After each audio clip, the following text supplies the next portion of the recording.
اقرأ خيرا ورتل القرآن اسمح بصوتك اسمع الأكوان اقرأ كلام الله.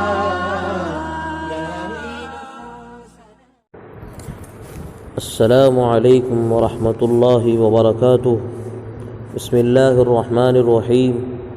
نحمده ونصلي على رسوله الكريم. اما بعد. قال الله تعالى اعوذ بالله من الشيطان الرجيم فاغسلوا وجوهكم وأيديكم إلى المرافق وامسحوا برؤوسكم وأرجلكم إلى الكعبين. صدق الله العظيم.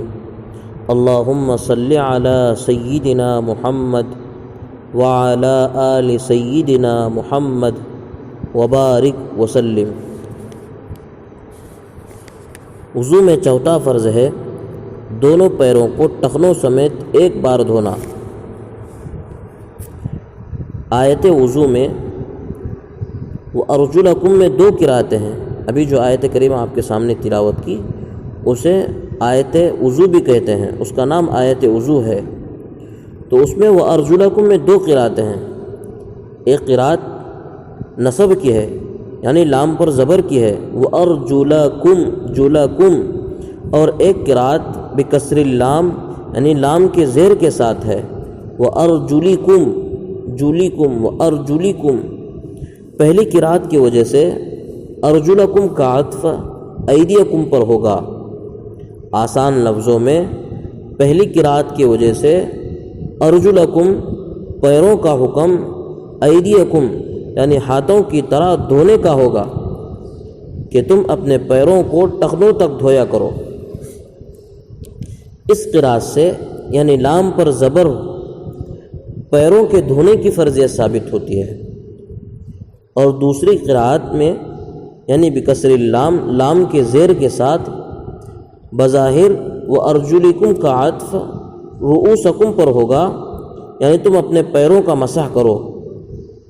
اس قرأت میں وضو میں پیروں کے مسح کی فرضیت ثابت ہوتی ہے، جیسا کہ شیعہ امامیہ کا مذہب ہے کہ ان کے نزدیک وضو میں پیروں پر مسح کرنا فرض ہے، پیروں کو دھونا فرض نہیں، پیروں پر مسح کرنا فرض ہے. ہم اہل سنت والجماعت یہ کہتے ہیں، اہل سنت والجماعت کہتے ہیں سنت اور حدیث کو اور صحابہ اکرام رضوان اللہ تعالی علیہم اجمعین کو ماننے والے. اور الحمدللہ ہم اہل سنت والجماعت میں ہیں. ہم یہ کہتے ہیں کہ یہ دونوں قرأتیں متواتر ہیں اور دو آیتوں کے درجے میں ہیں. اللہ تعالیٰ کی بات میں تعارض اور ٹکراؤ یہ ناممکن ہے کہ ایک وقت میں دو مختلف اور الگ الگ اور متضاد چیزیں اللہ کے نزدیک مراد ہو. لہٰذا اللہ تعالیٰ کے نزدیک پیروں کو دھونے اور مسح کرنے میں سے کوئی ایک ہی معنی مراد ہوں گے. رہا یہ سوال کہ اللہ تبارک و تعالیٰ کے نزدیک کون سے معنی مراد ہیں، تو اس اجمال اور سوال کو دور کرنے کے لیے حضور اکرم صلی اللہ علیہ وسلم کے قول و عمل اور صحابہ اکرام اور تابعین رضوان اللہ تعالی علیہم اجمعین کے تعامل کی طرف رجوع کرنا ضروری ہے.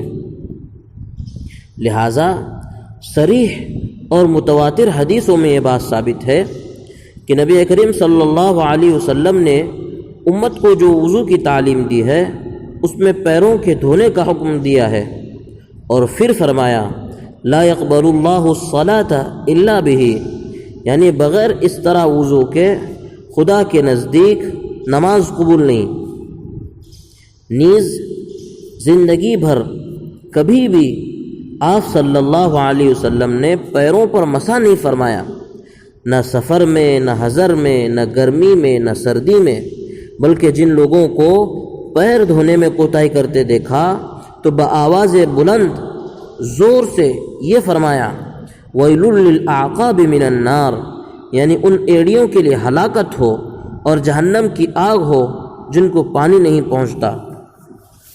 معلوم ہوا کہ وضو میں پیروں کا دھونا فرض ہے۔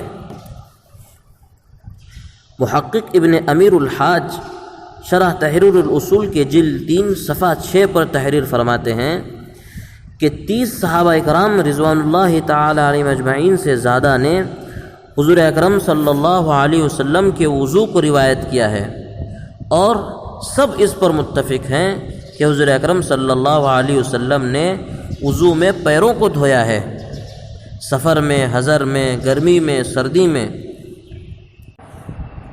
اور کسی بھی حالت میں آپ نے پیروں پر مسح نہیں کیا۔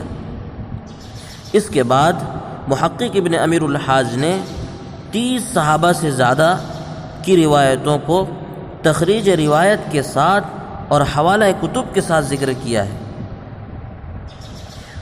غرض یہ کہ احادیث متواترہ سے یہ بات ثابت ہے کہ نبی کریم صلی اللہ علیہ وسلم وضو میں پیروں کو دھوتے تھے۔